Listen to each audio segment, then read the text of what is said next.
caso particular de la leucemia, que significa sangre blanca, se presenta un aumento incontrolable de la cantidad de glóbulos blancos. Esta es una enfermedad que no hace diferencia en cuestiones de edad y puede afectar tanto a niños como a adultos. Acompañamos al padre y luego, en base a la información que el médico ha proporcionado, se comienzan a trabajar las ansiedades y a manejar la angustia que el padre pueda presentar, ¿no? Cáncer no siempre significa muerte, porque en todos los casos no es así, y que hay opciones, que hay alternativas y que hay un posible tratamiento, es importantísimo que el padre lo conozca. Los pacientes experimentarán debilidad, cansancio e incapacidad para realizar por sí solos las tareas cotidianas. Hoy al mediodía conoceremos más de este tipo de cáncer.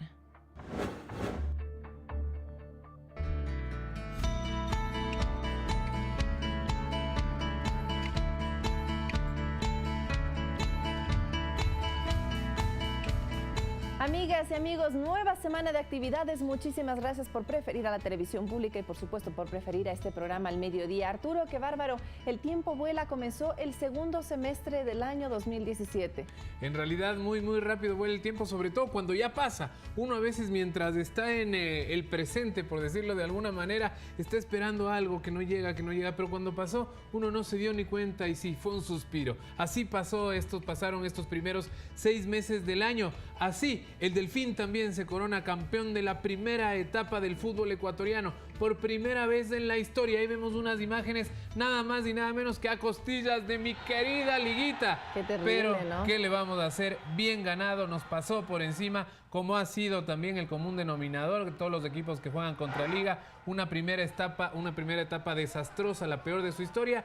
Por el otro lado, en cambio, pero los verdaderos protagonistas, los jugadores del Delfín. El rey del empate, le dicen ahora a Liga Deportiva Universitaria. Qué bárbaro, es que no pasamos del 1 al 1 de no sé qué, y ahora goleada al finalizar esta primera etapa del Campeonato Nacional. Bien por el Delfín, bien por la costa ecuatoriana, bien por esos jugadores, una participación totalmente destacada.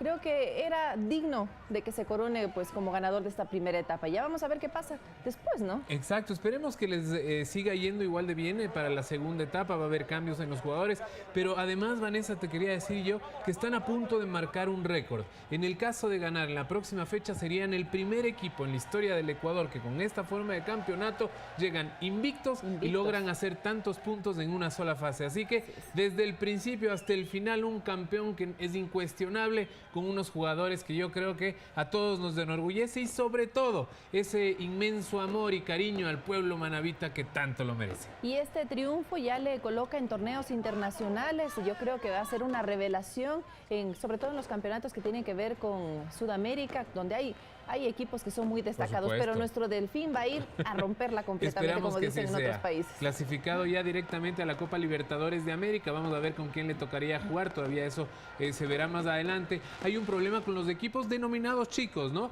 Que son equipos a veces de provincias, que a veces se desarman. Se termina el año, se termina el campeonato y vienen los grandes equipos y las grandes ofertas. Algo pasó con Independiente del Valle, ¿no? Por ejemplo, Independiente del Valle, pero que ha podido también muy rápidamente sacar a nuevos jugadores. Ese proyecto es fantástico y todos deben replicarlo. En equipos como estos, en cambio, se van y a veces no tienen muchos jugadores en las inferiores, o el proyecto de equipo no es tan grande. En todo caso, les deseamos lo mejor. Esperamos que la segunda etapa sea igual de buena y, por supuesto, cómo no, la representación en Copa Libertadores. ¡Que vive el Delfín! ¡Que viva el Delfín! Felicitaciones entonces para toda la hinchada y por supuesto para los jugadores, directivos. Un ejemplo a seguir. ¿Cómo no nombrarlo? ¿Cómo no ir por el Delfín? Ponía yo en un tuit del otro día. Y sí, todos somos Manabí, también somos Manabí al momento de representar. Y no nos queremos subir a la camioneta. Bien hincha de la liga soy yo. Es más, ha sido el peor semestre que yo me acuerdo. Es más, la historia así lo dice. El peor semestre de liga. Esperemos que también los próximos 6 meses sean menos malos, por lo menos. Bueno, volvamos a lo nuestro entonces. Lunes dedicado como siempre a la salud, y hoy estaremos hablando de la leucemia, en general de los cánceres que tienen que ver con la sangre, y es muy importante que usted conozca cómo es la prevención, cuál es la sintomatología, para que tome las precauciones del caso, para que lo converse al interior de su familia. Yo creo además, Vanessa, que vale muchísimo la pena hablar en la leucemia en los jóvenes y niños, porque como pocos cánceres, este no diferencia edad. Por lo tanto, hace que muchas veces sea más difícil de llevar. Así es, entonces le proponemos que se contacte a través de nuestras líneas telefónicas. Muchísimas gracias, como siempre, su contacto desde las 24 provincias. Tenemos llamadas desde la región amazónica, desde la costa de Galápagos también, así que esta no será la excepción. Todos invitados a participar activamente en este segmento, en este espacio que está construido para ustedes. Bienvenidos entonces, arrancamos con un reportaje en el que vamos a entenderle mejor a la leucemia, de qué se trata, de dónde sale y por qué todos en un momento dado, podrían padecerla. Nos vamos a ubicar precisamente en la médula, donde sucede todo al interior de nuestro cuerpo, donde se producen las células sanguíneas. Vamos a verlo. La sangre es un tejido vivo. Está formada por una parte líquida llamada plasma que contiene agua, sales y proteínas, y por una parte sólida que contiene células importantes para el normal funcionamiento del cuerpo. Estas son los glóbulos rojos, que transportan oxígeno desde los pulmones a los tejidos y órganos. Dan su color rojo característico a la sangre. Los glóbulos blancos, que combaten las infecciones y son parte del sistema inmunitario del cuerpo. Y las plaquetas, que ayudan a la coagulación de la sangre. En el organismo, la fábrica natural de células sanguíneas es la médula ósea, que se encuentra al interior de los huesos. En su tejido esponjoso se encuentran las denominadas células madres o progenitoras hematopoyéticas, que son las encargadas de producir todas las líneas celulares según los requerimientos del cuerpo. Es importante saber que cada uno de los componentes de la sangre tiene su propio ciclo de vida y que se requieren células de características normales para que cumplan con su función. Recordemos que la producción desordenada de cualquier tipo de células debido a una multiplicación anormal se denomina cáncer. A nivel sanguíneo también se aplica esta palabra. Nos situamos, por supuesto, a nivel medular. Las células cancerosas impiden que se produzcan glóbulos rojos, plaquetas y glóbulos blancos maduros saludables. Estos se duplican y se distribuyen en el torrente sanguíneo, llegando poco a poco a diferentes órganos.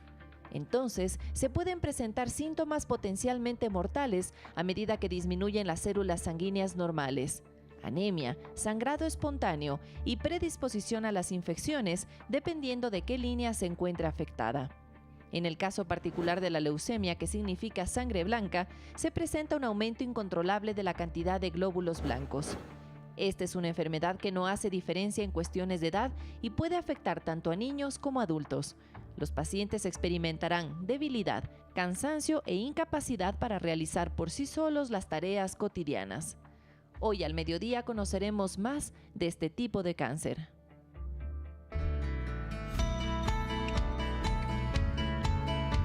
12 de la tarde con 7 minutos, entonces todos invitados a participar. Es importante revisar primero lo normal para entender lo patológico y para eso, como siempre, tenemos a expertos que nos van a despejar todas las dudas que se generan al interior del estudio y también al interior de cada una de las familias ecuatorianas. Saludamos de inmediato entonces al doctor Patricio Hidalgo. Él es hematólogo del Hospital Eugenio Espejo de Quito. Muchísimas gracias por su presencia aquí al mediodía. Y también saludamos a la doctora Andrea Moreno. Ella es oncóloga clínica también de esta Casa de Salud de Especialidades de la capital. Pero Arturo, yo me imagino que ya hay muchas dudas que tenemos que responder. Por supuesto que sí, por eso abrimos las líneas desde este momento. 3970-822 o 3970-813.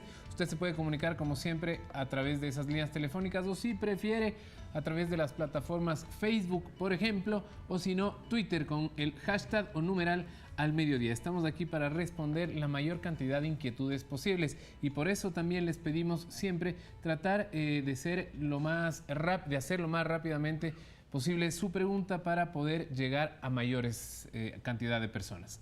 Vale. Comencemos entonces, y yo lo decía, es importante primero revisar el funcionamiento normal del cuerpo. Y la sangre, sin duda alguna, es parte sustancial y vital del organismo. Ahí es donde empezamos a hablar sobre este tema. Doctor, bienvenido. Muchas gracias. Para entender así gráficamente, tratemos de hacerle gráfico. La sangre es un componente en un adulto nosotros tenemos alrededor de 5 litros que está circulando en la sangre en nuestro cuerpo. Esa sangre está por todos los vasos, arterias y venas periféricamente, pero a su vez esa sangre se produce en la médula ósea, que es lo que tiene que ver con la leucemia. Y en esa médula ósea va a haber una producción, lo que llamamos los precursores, es decir, aquellas células que van a formar los glóbulos rojos, que son un montón de células que tienen núcleo y conforme se especializa sale a la sangre periférica y ya se convierte solamente en el eritrocito que transporta oxígeno. Esto es importante porque luego vamos a ver por qué los síntomas tienen relación con afectación de cada una de estas líneas. Luego tenemos la producción de las plaquetas que son en la microscopio las vemos como unos puntitos que tienen ellas que ver con la formación del coágulo. Entonces nos van a ayudar ahí. Entonces, si tenemos un corte, una herida, ahí salen las plaquetas para frenar el sangrado. Sí. Y estas plaquetas, a su vez, de la médula ósea salen a partir de unas células que en la médula son grandotas, pero solo se ven en el microscopio, que se llaman megacariocitos. Entonces ya vamos 2 series. Y por otro lado tenemos la producción de la serie blanca. ¿Todo es líquido? No, ya les voy a dar esa partecita. No, ahorita estamos solo en la parte sólida. Perfecto. Entonces, glóbulo rojo, plaqueta y nos queda el glóbulo blanco. Los glóbulos blancos que salen a la sangre periférica, cuando nos sacan una muestra de sangre, esos son 5 que salen normalmente. Son los neutrófilos, los eosinófilos, los basófilos, los linfocitos y los monocitos. Cada uno tiene una función específica.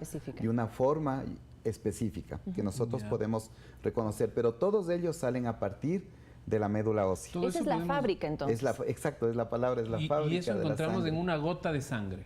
En una gota, en menos de una gota, en unas penitas que va al microscopio, ¿no? Hay todos estos componentes. El microscopio normalmente cuando hacemos morfología fina, nosotros tenemos, en el microscopio tenemos los lentes, que tenemos 100 aumentos aquí y 10 acá, o sea que por lo menos estamos viendo 1000 veces más grande el tamaño que se ve a la célula. Esa es la parte sólida. Y la parte líquida es el plasma. Entonces, en ese plasma están nadando todas estas células, pero además están nadando muchas sustancias.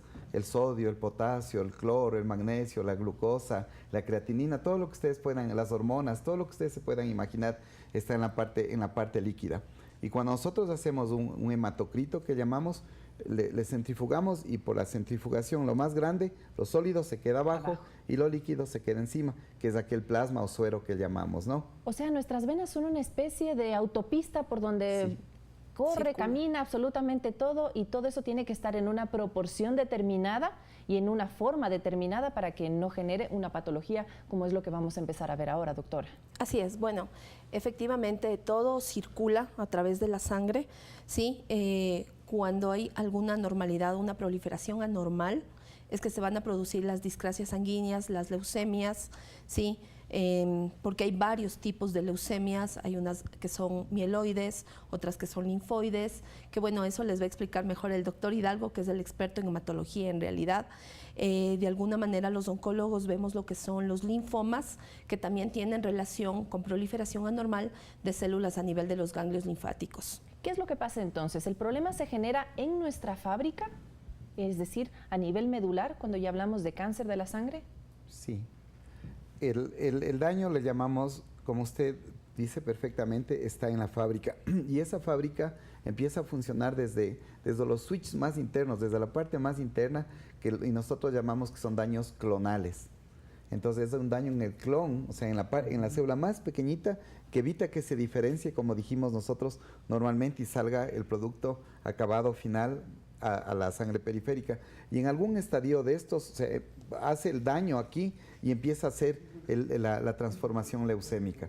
Como bien dice la doctora, nosotros, Andrea, nosotros vamos viendo cómo va desapareciendo eso y se manifiesta en diferentes formas de leucemias que probablemente hablaremos en algún instante. Y algo que me hizo caer en cuenta muy oportuno, la parte de estos cánceres de la sangre, nosotros tenemos las leucemias, pero también tenemos un capítulo importante que son los linfomas, que también o sea, no está solo en la fábrica, en la médula ósea, sino también en los ganglios. Entonces, al decir médula ósea, ¿quiere decir que está en la médula de absolutamente todos los huesos? Sí. Todos los huesos producen entonces células sanguíneas. Los huesos producen entonces. Ya, vamos un poquito aquí. Se está poniendo muy interesante todo. Sí. Pero antes, ¿sabe qué? Que nos deje con esa explicación. Démosle paso ya a nuestra primera llamada telefónica y seguimos conversando para ver si es que nuestra amiga Elizabeth Acosta, que nos llama desde el Carchi, nos permite abordar otras aristas. Elizabeth, buenas tardes. Primera llamada de la semana. Buenas tardes. Les doy un saludo a ustedes y les felicitándoles por su programa. Y mi pregunta es, ¿cómo se detecta cuando se tiene leucemia? Y cuando se tiene leucemia se podría decir que le sale sangre de la nariz innecesariamente e involuntariamente. Perfecto, Elizabeth, muchísimas gracias. Ya vamos a llegar justamente a los síntomas y cómo detectar si tenemos este tipo de patologías. Así que le invito a seguir en nuestra sintonía. Tenemos casi una hora todavía completita para hablar de este tema. Llegamos entonces al punto en el que usted se quedó, doctor. Bien, les decía que, que no se siente incómoda la señora porque es tema obligatorio, por eso estamos dando la introducción para entender por qué los síntomas. Claro. Entonces ahí vamos a entender todo eso. Ahora bien, les decía que es importante saber que cuando nosotros, la sangre se empieza a formar cuando somos embriones pequeñitos y luego de eso empieza a formarse en un sector y hay órganos que producen sangre antes de la médula ósea. El hígado, el vaso. Y todo esto es permanente en la vida de uno. Solamente en el embrión, al inicio de la vida. Producción de, solamente en el ahí. Inicio de la vida. Y en estos órganos. En estos órganos, cuando somos embriones y cuando somos fetitos pequeños. Y luego de eso vamos aumentando ya cuando estamos cerca de nacer y el órgano que toma el comando de la producción de la sangre es la médula ósea. Entonces, conforme pase la edad, al principio todos los huesos pueden producir, sobre todo los huesos largos y los huesos planos, la columna, las costillas, ¿no? Y ellos producen, y conforme pasan los años, esa producción va disminuyendo un poquito. Entonces, y esa producción es a partir de algo que llamamos la célula madre. Entonces, eso, como digo, conforme vamos evolucionando, quien toma el comando es, como usted dice, el hueso. El hueso. De manera general, en el concepto general, ¿no? Sí, sí. Y la otra cosa también, para tener una idea, yo siempre les digo a los pacientes, para que entiendan, porque se confunde uno, porque uno confunde, dice la médula ósea, no, es que me va a hacer daño, con la médula. Con la médula espinal. Exactamente. Entonces es un problema, porque en nuestro lenguaje... Ay, qué delicado, ¿no? Exacto, entonces es un problema, porque tenemos que hacer entender eso, porque el lenguaje nos hace la confusión, porque en un lado es la médula espinal, que es la columna vertebral, que no tiene nada que ver con lo nuestro, y por otro lado, y por otro lado tenemos la médula ósea, que es la nuestra. Entonces, para explicar dónde está la médula ósea, hay una explicación facilita. Siempre yo les digo, ¿ustedes han comido pollito? Sí. Entonces, en el pollo tenemos el huesito largo y rompemos la cabecita de la articulación, ¿no? De la articulación. Y todos vemos que en el centro queda una sustancia moradita con unos entrecruzados. Eso es la médula ósea. En el animal, en el ave, en el ser humano. Eso es lo que nos produce la sangre, entonces. Esa es nuestra fábrica. De ahí sale nuestra sangre. Perfecto, y muy buena la explicación, le felicito, lo logré entender yo y eso es bastante. Gracias. Le damos la bienvenida ahora a Lupe Andrade, desde Riobamba. Hola Lupe, bienvenida. Sí, buenos días, con el doctor hematólogo. Adelante. Buenos días. Para una consulta sobre mis plaquetas, o sea, yo estaba haciéndome atender en el Eugenio Espejo. Y tuve una recaída, pero ya me sacaron el vaso hace 3 años. Pero ahora desde el domingo 18 de junio me estoy con plaqueta de 35 y me mandaron a tomar prednisona 2 tabletas y medias diarias y ahora quería saber si seguiría con eso mismo o cuánto sería de prednisona, porque tuve un gusto con el doctor Hidalgo, también una consulta, porque el tratamiento estoy con el doctor Carlos Carrera, pero ya me dio de alta, pero... ¿Y cómo se siente usted, Lupe? Bueno, sí estoy así bien con los medicamentos que me han dado. Ya, tiene una vida normal por el momento. Sí, doctor, estaba sin medicamento y ahora desde el 18 me mandaron aquí en el hospital de Riobamba las 2 tabletas y medias. Ok. Porque tengo 34 de plaquetas ahorita, porque no hay hematólogo aquí. Ok, Lupe. Y otra cosita, que estoy esperando una consulta a Quito, todavía no me dan. Dice que un mes más o menos me pueden dar. Vamos a ver si lo podemos agilitar de alguna manera. Muchas gracias por llamar, Lupe. Deje sus, si puede, por favor, sus datos con producción. ¿Qué le decimos a doña Lupe? Gracias por la gentil llamada. El problema que tiene Lupe más bien es otra cosa diferente de la leucemia, que se llama una trombocitopenia inmune.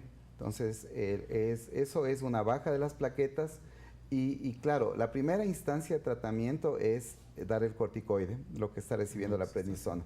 Cuando no hay buena respuesta, el siguiente paso en el flujo que nosotros llamamos en el algoritmo es retirar el vaso. Entonces, pero igual, un porcentaje de personas pueden recaer y de ahí tenemos que dar otra vez otro tipo de terapias, en fin. De cualquier manera, 35.000 plaquetas es un valor bueno, lo que llamamos hemostáticamente adecuado. Es decir, espontáneamente por eso no va a sangrar, excepto claro que hay algún golpe muy fuerte, alguna cosa así. Pero de manera general es un buen valor. Es perfecto lo que han dado nuestros colegas en Riobamba, está muy bien ese manejo y de cualquier manera, ya que hace la llamada, no hay ningún problema, solamente hagan una hoja de referencia para activar la red. Yo ya sé que requiere la atención y podemos dar, en realidad ahí tenemos muchísimos pacientes, claro, pero en esta condición podríamos dar un turno extra y podríamos verlo, pero lo que se está haciendo está bien, está en buenos valores y podría ser que sea una trombocitopenia inmune que no está con la mejor respuesta, que es algo que podemos esperar que ocurra. Es bienvenida al Eugenio Espejo. Nosotros como hospital estamos abiertos a toda la población. En realidad nos derivan de todo el país los pacientes y siempre les damos la bienvenida. Muchísimas Naturalmente gracias. Que tenemos muchos pacientes, pero siempre buscamos la mejor manera para solucionarles. Perfecto, doctor. Tenemos otra llamada que nos está contactando Cecilia Cajas. Cecilia, muy buenas tardes. ¿Cómo está? Gracias, buenas tardes. Tomando en cuenta las palabras del doctor, le agradecería, por favor, no sé si es la forma de ayudarme. Bueno, yo tengo una hija que durante 3 años tiene una anemia. Me han dicho que ha subido de 8.000 a 9.000 en hematocrito. Supuestamente siempre me mandan vitamina B en tratamiento, pero luego no me... ha subido a 9.000 y se ha mantenido durante estos 3 años con cansancio, fatiga, llega del colegio, duerme mi hija toda la tarde, no puede concentrarse para estudiar, o sea, y no me dan paso a hematología, o sea, no sé, me dijeron que comienza la leucemia con una anemia. Cecilia, y yo no quisiera tener más complicaciones a futuro. Cecilia, ¿qué edad tiene su hija en este momento? Ahorita ya tiene 18. 18 años. No sé si quiere, doctor, hacerle alguna pregunta a Cecilia. En realidad, señora Cecilia, la información que nos está dando requerimos un poquito más. Ese 8.000, 9.000, yo pienso que es 8, 9 de hemoglobina, pero no hay problema de eso. A ver, yo para cumplir los trámites que nosotros requerimos, tiene que asistir a un centro de salud, a una unidad de salud primaria del primer nivel. Ellos les solicita que nos den una hoja de referencia, se llama hoja 053, una hoja de referencia donde nosotros, y yo me comprometo con esta actividad a que sea atendido en este caso por mi persona, que sería mi compromiso. Pero usted ayúdeme. Yo ya tengo la hojita de referencia. Exacto. O sea, lo puedo sacar en la hoja de referencia. Ya, saque la hoja de referencia, acuda a la oficina de la red dentro del Eugenio Espejo. Usted dice que en el programa de televisión habló con el doctor Hidalgo, ahí le va a atender la doctora Andrade, Maribel Andrade, y ella se va a contactar conmigo y con todo gusto vamos a ver cómo podemos hacer la mejor ayuda. De acuerdo, le agradezco mucho, doctor. Para servirle. Gracias, Cecilia, también por su llamada, por su confianza en nuestro programa. Doctora, entonces, ¿en qué momento hablamos de un cáncer de la sangre? Bueno, el momento que tenemos una proliferación anómala, sea de glóbulos blancos, sea una alteración plaquetaria, sea una alteración de glóbulos rojos como una anemia, podríamos llegar a hablar de una leucemia, ¿sí? Pero para esto se deben cumplir ciertos parámetros. Primero, que el paciente tenga la clínica. Dentro de la clínica está el cansancio, la palidez, los sangrados a nivel espontáneo, aparecen unas lesiones en la piel que se llaman equimosis, ¿sí? ¿De qué color? ¿Cómo son? Son como golpes, ¿sí? Semejan o sea, como un golpe. Morado, o algo es así. Un morado, de hecho. Es un moradito. Sí. O a veces aparecen unos puntos rojos a nivel de la piel del cuerpo. O sea, ¿leucemia es cáncer de la sangre sin importar a qué línea está afectando? Lo que pasa es que hay distintos tipos de leucemia, ¿sí? Dependiendo de a qué tipo esté afectando. Perfecto. Y dentro de esta clasificación Dependiendo del tipo de linaje celular que esté afectado, también hay que ver si es que es una leucemia aguda, si es que es una leucemia crónica, si es que es una leucemia linfocítica, si es que es una leucemia mieloide, porque hay distintos tipos de leucemias. Si hablamos de hemólisis, ¿estamos hablando de otro tipo de enfermedad o tiene relación? Estamos hablando de una destrucción de los glóbulos rojos, de una lisis de los glóbulos rojos. Eso significa hemólisis, de una rotura de la estructura del glóbulo rojo. Tiene también relación. No precisamente cáncer, ¿no? No precisamente cáncer. Hay distintos tipos de interpretación hematológica, pero no necesariamente tiene que ser cáncer. Y como habíamos conversado, entonces cada una de las líneas tendrá su propia sintomatología. Vamos a ver más adelante también, Arturo, será importante decirle a la gente si se puede prevenir este tipo de enfermedades o cómo hacer para el tratamiento, complejo en algunas situaciones, sobre todo cuando tenemos en juego niños y adolescentes.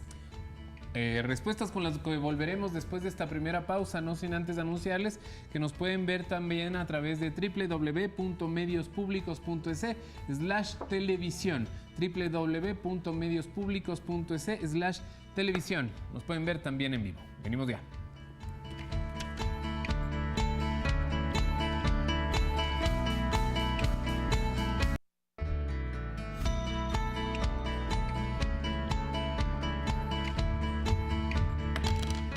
y 30 de la tarde, muchísimas gracias por estar con nosotros. Hoy el tema leucemia, el cáncer de la sangre, que ataca sin importar edad, y eso también nos da muchísimo de qué hablar. Vamos a entrar dentro de poco en ese tema también.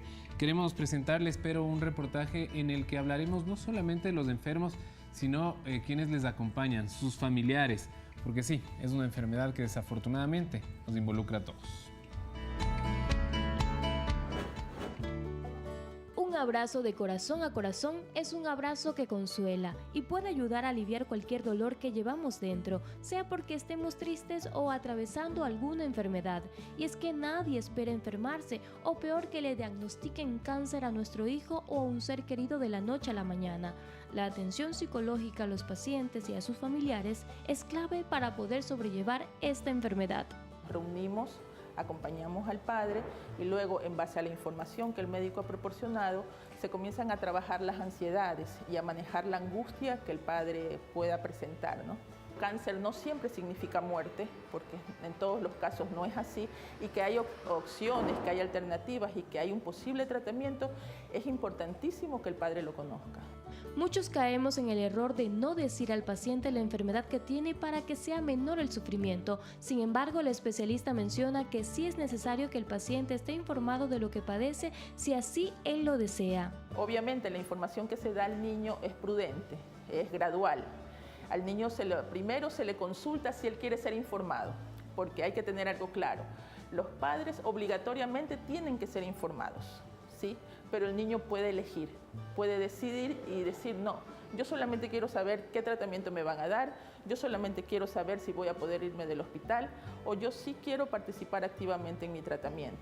Todo eso, desde el abordaje psicológico, lo hacemos. Un niño que no conoce, que está gravemente enfermo, es un niño que no se va a dejar pinchar, es un niño que no se va a dejar hacer un procedimiento invasivo, es un niño que va a estar permanentemente frustrado ante todo lo que se le hace, ¿no? El Hospital del Niño Dr. Francisco de Icaza Bustamante cuenta con una unidad de oncología, siendo el único hospital público infantil de la región costa en atender de forma integral a los niños con cáncer. Una cartera de servicios que está dirigida a los pacientes que tengan cáncer, pacientes con leucemias, pacientes con linfoma, con tumores sólidos.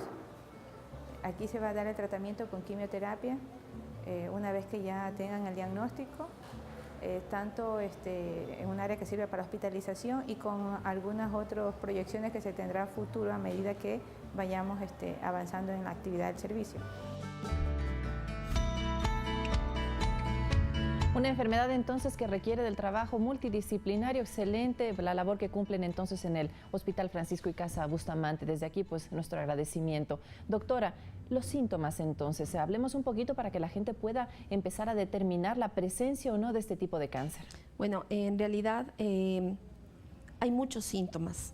El principal síntoma que empieza a sentir la gente es el cansancio, que puede estar en relación con un cuadro de anemia, la palidez, ¿sí?, la fiebre, sudoraciones en la noche, ¿sí? Usualmente es gente que pierde la capacidad física, que se siente todo el tiempo muy cansada, que empieza a hacer fiebre sin una causa, que sea una causa no necesariamente infecciosa.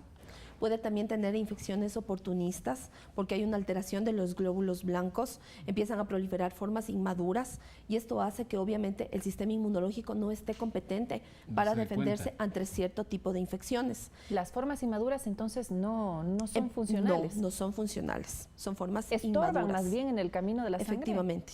Entonces, obviamente tienen que seguir un paso de inmadurez, pero ir madurando de forma normal, tiene que seguir una secuencia. Pero el momento que tenemos una proliferación adecuada, empieza a saltarse los mecanismos de proliferación regular y va en aumento algo totalmente desordenado. Entonces ahí se empiezan a manifestar otros síntomas, como por ejemplo también los sangrados sin una explicación, lo que les comentaba anteriormente, las lesiones equimóticas que son morados en la piel, petequias que son unas lesiones, unos puntitos rojos en la piel, ¿sí? Bueno, son diferentes tipos de sintomatología que puede existir y que obviamente el médico, por ejemplo, en el caso de un niño, el pediatra tendrá que saberlos reconocer para saber derivar. O a su vez, si es una persona ya adulta, tendrá igual que reconocerlos el médico de cabecera para que siga un siguiente nivel y finalmente llegue al especialista, que en este caso es el hematólogo oncólogo o el hematólogo. Y lo más pronto mejor, como en otras enfermedades. En realidad tiene que ser una atención prioritaria porque se trata de una enfermedad catastrófica que en corto tiempo puede minar la vida de la persona. ¿Puede ser tratada y curada, pero con el tiempo, si es diagnosticada? Depende. De hecho, en los niños es la primera causa de cáncer infantil, las leucemias, y los niños se pueden llegar a curar. Tiene que ser, los niños ¿100% libre de cáncer? No necesariamente. Tiene que tener ciertas condiciones para que la enfermedad sea de mejor pronóstico o de peor pronóstico. Ok. Tenemos una llamada más, le damos la bienvenida a Mario Luzuriaga. Mario, hola, buenas tardes. Hola, buenas tardes. Adelante. Por hacerle una preguntita a la doctorita. ¿La persona que padece de diabetes tal vez es propensa de sufrir de leucemia? Gracias, Buenas Mario. tardes, Marco. No necesariamente. Las personas que tienen diabetes usualmente son propensas a tener infecciones, sí, pero no necesariamente quiere decir que usted vaya a desarrollar un cáncer. En realidad la diabetes sí está relacionado con cierto tipo de cáncer, como por ejemplo el de páncreas, pero usualmente este tipo de pacientes debutan con una diabetes. No es que necesariamente es una condición, tengo diabetes y voy a desarrollar un cáncer. No es así. Entonces, de manera general, ¿hay algún antecedente, hay alguna explicación, alguna causa para las personas que tienen este padecimiento, esta leucemia? El comportamiento de la leucemia suele ser muy inespecífico y no solemos encontrar una causa determinada. Es decir, sabemos que hay trastornos genéticos, cromosómicos que van a determinar, pero una persona está bien y de pronto empieza con la sintomatología que tuvo la bondad de describirnos. No importa la edad. No importa la edad. Puede pasar el primer año como a los 75. La leucemia se manifiesta en cualquier grupo de edad. Hay preferencias de leucemias según los grupos de edad, pero recuerden que podemos tener inclusive leucemias de recién nacido. Son extremadamente infrecuentes, pero tenemos en el recién nacido. Luego tenemos las leucemias en los niños y ellas la mayoría de veces suelen ser de variedad linfoblástica. La linfoblástica aguda, que como bien decía Andrea, es una leucemia que suele ser curativa. Los grandes centros del mundo reportan hasta un 80% de curación en esa variedad de leucemia, que es muy buena. Doctor. Nosotros encontramos, actualmente se clasifican a las leucemias más en relación con el pronóstico se da más en relación a los daños genéticos y ese tipo de cosas. Y podemos establecer qué tipo de daños son de mayor riesgo o no. Por decir algo suelto, tenemos algo que se llama la translocación 922, es la presencia de cromosoma Filadelfia. El momento en que hay esa presencia de ese cromosoma anormal, que el cromosoma del 9 se intercambia con el 22.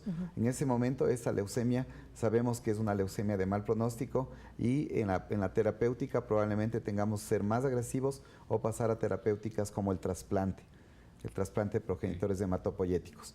Y luego van siguiendo los grupos de edad, van aumentando y la enfermedad prevalente en los adultos suele ser la mieloide, pero a su vez esta leucemia es de peor pronóstico que la linfoide. En las grandes series del mundo existe entre un 20 y un 50% de probabilidades de curación, o sea, es muy heterogéneo, ¿no? Y claro, y los factores de mal pronóstico, entre otros, son los extremos de la vida. Entonces, los niños muy pequeñitos o los adultos mayores. Perfecto. Tenemos una llamada más y le damos la bienvenida a Jimena Lascano, desde Quito. Hola, Jimena, ¿cómo estamos?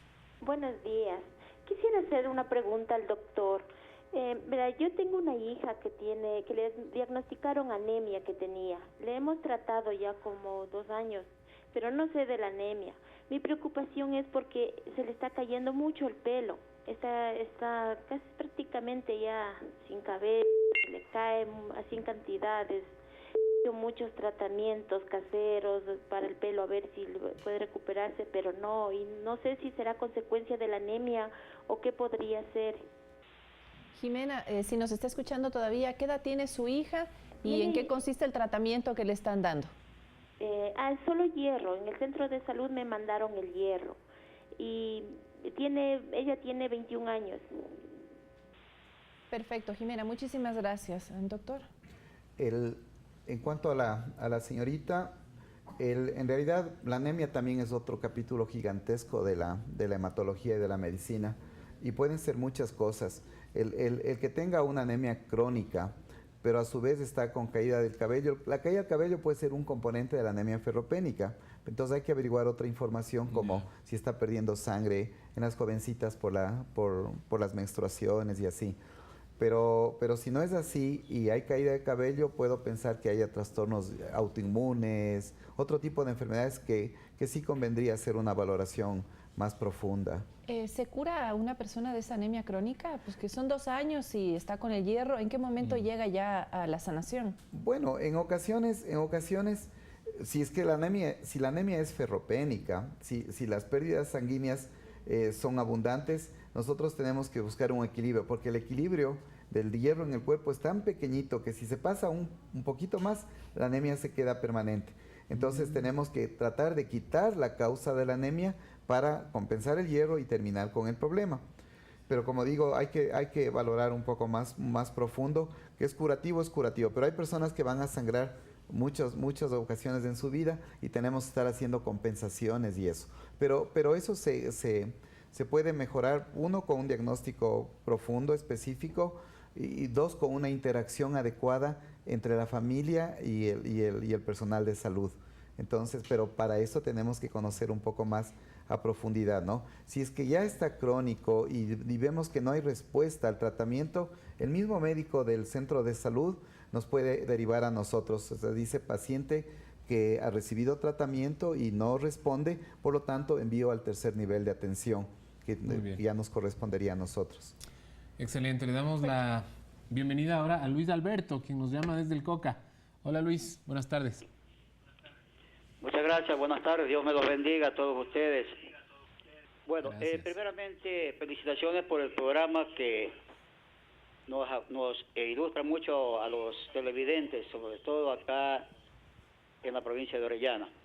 Una pregunta para el doctor. El 17 de diciembre de 2016 falleció mi nuera, Mireya Rivas Párraga, con un problema de cáncer de mamas.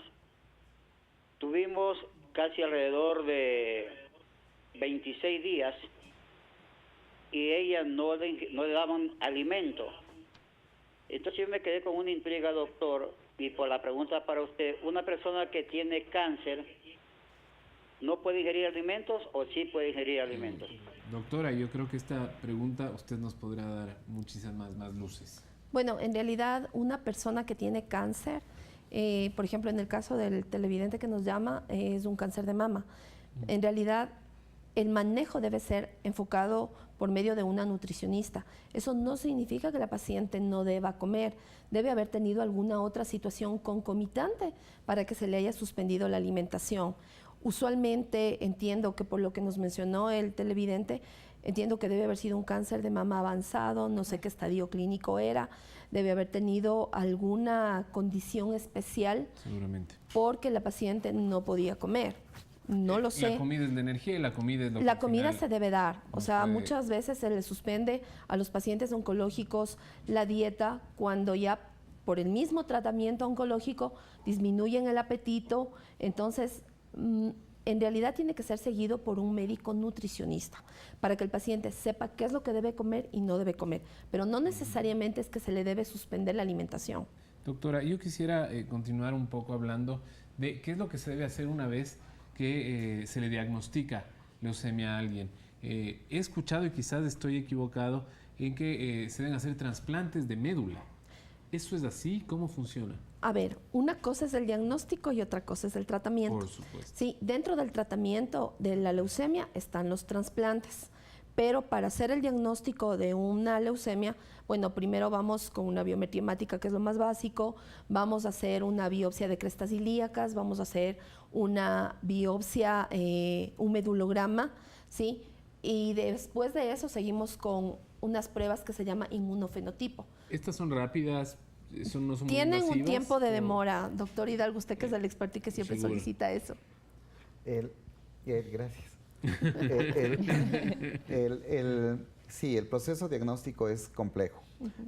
Por eso es que yo me permití decir que en el centro de salud vean si no se puede corregir para enviar al tercer nivel. Es por el nivel de complejidad de la atención, ¿no? Claro. Okay. La mayor parte de atención que se brinda en el Ministerio de Salud es casi todo el primero y segundo nivel. Y lo poquito, que no es tan poquito porque somos poquitos nosotros, va al tercer nivel. Pero la mayoría de cosas se resuelven abajo. Lo que ya no se resuelve es en este nivel nuestro, en lo que tenemos que hacer los procedimientos que son extremadamente complejos. Como dice la doctora, tenemos que entrar a la médula ósea, entramos con agujas y de ahí tomamos muestras en las cuales hacemos por un lado la visión microscópica y por otro lado mandamos a laboratorios especiales. ¿La médula ósea de donde sacan es de acá? Habitualmente de dos partes. Lo podemos hacer de la cresta ilíaca postero superior, que es accesible en la mayoría de veces, y del esternón, exacto. ¿Duele?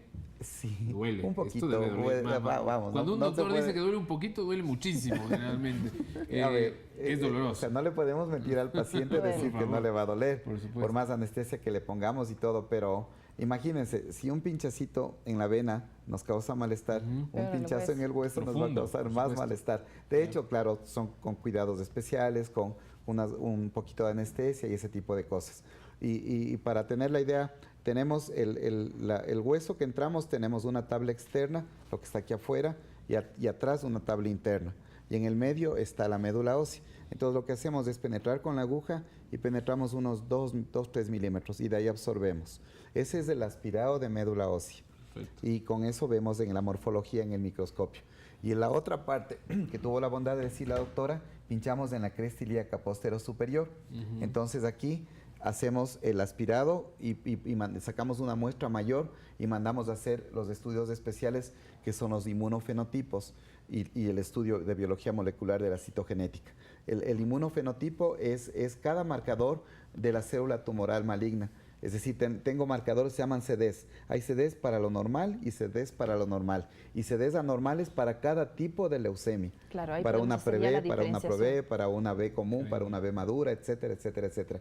Entonces, así funciona pero un solo pedacito. Claro que sí. Para que no quede la idea incompleta. Y lo otro que ya tuvo la bondad de nombrar a la doctora, sacamos también, junto con lo que sacamos, hacemos otro nuevo pinchacito, es en cadera, y le sacamos un cilindro pequeñito de hueso, que eso se llama biopsia de médula ósea, que me sirve para cuando hay tumores que han hecho metástasis, para las leucemias, porque a veces la leucemia también puede haber punción seca. Está tanta la leucemia que ni siquiera nos permite sacar nada líquido y tenemos que completar con biopsia. Son las cosas extremas, ¿no? Esas las formas de diagnóstico. Ya vamos a ver qué tan común es en nuestro país esta leucemia. Lo dejo planteado para darle paso a nuestra última llamada de la tarde. María Belén Hidalgo nos llama desde la mitad del mundo. María Belén, le escuchamos.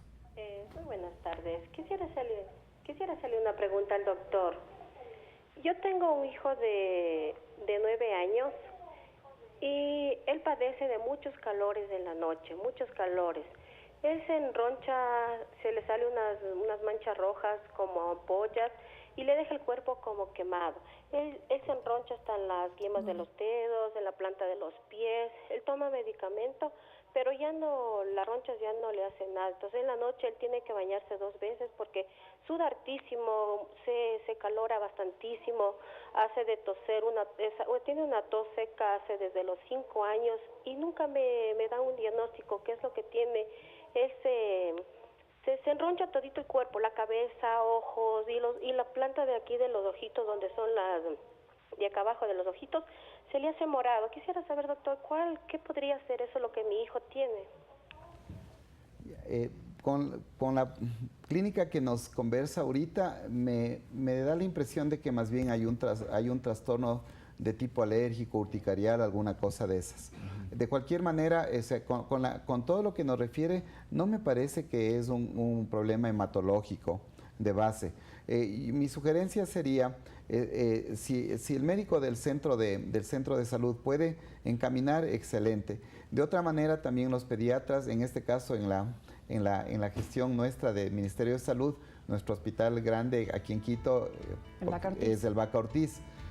Entonces ellos también nos podrían apoyar. Pero como digo, yo más bien estoy viendo otro tipo de problema que habría que buscar, problemas alérgicos, un síndrome urticarial, alguna cosa de esas que le correspondería, que le correspondería más bien al pediatra, ¿no? Doctora, antes de irnos a la pausa, ¿qué tan frecuente es la leucemia en nuestro país, en nuestra ciudad capital, como para que la gente tenga una idea sobre lo que estamos hablando, la dimensión del problema? Bueno, te puedo hablar de nuestros datos ahora del Eugenio Espejo. Sí, estamos proyectando hacer un registro de tumores nuestros, tanto hematológicos, tumores y tumores sólidos, ¿sí? Que son 2 cosas distintas. Entonces, este momento, nuestras estadísticas, no te puedo mencionar porque no tenemos claro. Tenemos el registro de Solca del 2010, en el cual el doctor Hidalgo les puede contestar lo que son las leucemias, porque él maneja más lo que son leucemias. Yo manejo más la parte de linfomas, que son tumores de los ganglios linfáticos. Doctor. Bueno, hagan de cuenta que nos derivan de todo el país con el diagnóstico de leucemia. Muchas veces el diagnóstico ya lo hacen en otros lugares y nos entregan a nosotros para completar todo el proceso que hemos estado conversando. Y hagan de cuenta que podemos tener un promedio de 3 a 5 casos nuevos semanales. Eso les da la dimensión. Claro, como nos dice la doctora Andreita, es un poco difícil dar la estadística porque tendríamos que tener idea. Pero para que tengan la concepción de lo grande y complejo que es.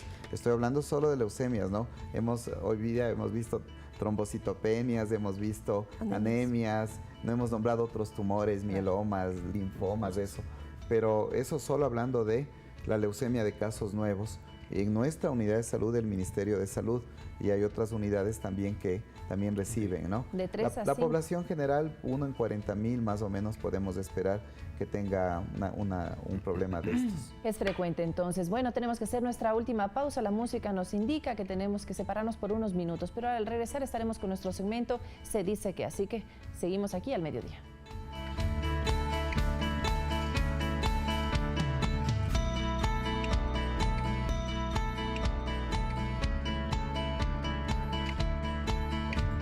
Un programa que ha pasado muy rápido, gracias por su participación. Sabemos que hay muchísima gente interesada, hemos tenido decenas de llamadas como siempre, gracias. Son las 12:53 y vamos con nuestro segmento de Se dice que. Doctor, me ayuda con la primera claqueta, en este caso, que nos propone lo siguiente. Dice, ¿los niños son más propensos a la leucemia que los adultos? ¿Es verdad o no? La leucemia, ya habíamos conversado, se da en cualquier grupo de edad. Y ya dijimos también la leucemia linfoblástica de niños, la leucemia mieloblástica en adultos. Sin embargo, ambas leucemias pueden darse en cualquier edad. La población que atendemos, la población de adultos y niños, es algún tumor parecido. En cuanto a frecuencia, los tumores de la sangre más frecuente en niños es la leucemia. En adultos, tumores de la sangre más frecuentes es la leucemia también, pero hay otros cánceres que son más frecuentes. Por ejemplo, en nuestro medio, el cáncer de próstata es mucho, hablo en varones, es más frecuente en adultos, ¿no? Entonces, pero, o sea, sí hay que diferenciar cánceres de la sangre, lo más frecuente leucemias. Cánceres en general, sí hay otra categorización. Ok. Nuestro segundo, se dice que de la tarde, nos dice: ¿la quimioterapia es el único tratamiento para la leucemia? Bueno, la quimioterapia sí se sigue utilizando en lo que son las leucemias. Depende de qué tipo de leucemia hablamos. Hoy también se utilizan los inhibidores de tirosina quinasa, ¿sí? Como por ejemplo el imatinib, que se utiliza en las leucemias mieloides crónicas, que prácticamente vino a revolucionar. Es un inhibidor de tirosina quinasa. Se puede decir que fue el primero, ¿sí? Que revolucionó prácticamente la sobrevida de los pacientes con leucemia mieloide. ¿Esto se toma como una pastilla? De hecho, es una pastilla, se la toma todos los días, ¿sí? Se sigue la tableta. ¿Cuánto tiempo? Es un buen avance médico esto, entonces. Bueno, el imatinib ya tiene sus años, ¿sí? Ya tiene años en el mercado. No es una medicación nueva. De hecho, han aparecido nuevos inhibidores de tirosina quinasa para aquellas leucemias que fueron refractarias al imatinib, es decir, que a pesar de estar con el imatinib, progresaron, se vinieron otro tipo de inhibidores de tirosina quinasa de segunda generación para los pacientes ya refractarios. Pero de hecho se sigue utilizando la quimioterapia. ¿Un paciente puede tener diferentes líneas afectadas de la producción de las células sanguíneas al mismo tiempo? Sí, podría ser que sí. Correcto. Nuestro tercer, se dice que de la tarde, si no me equivoco, nos propone ahora: ¿la leucemia es hereditaria? No. No. Ya les había dicho hace un instante que la leucemia se produce en cualquier persona que puede estar bien y con ciertas condiciones. Hay condiciones especiales, ¿no?, que no les nombré. Por ejemplo, cuando hubieron las bombas atómicas, lanzaron, entre otras cosas, las personas empezaron a desarrollar muchas leucemias, linfomas y cánceres de tiroides por el efecto de la radiación. Pero estamos hablando de bomba atómica, ¿no? Claro. Se relaciona a veces también con los bencenos, con sustancias de esa índole, pero de manera general, o sea, más es el factor externo. Hay componentes propios que pueden favorecer. Ahora que se está estudiando el genoma humano y toda esa cosa, por ahí va a haber más pista, pero... Vamos con nuestros últimos 6 de la tarde. Nos quedan un poquito más de 4 minutos.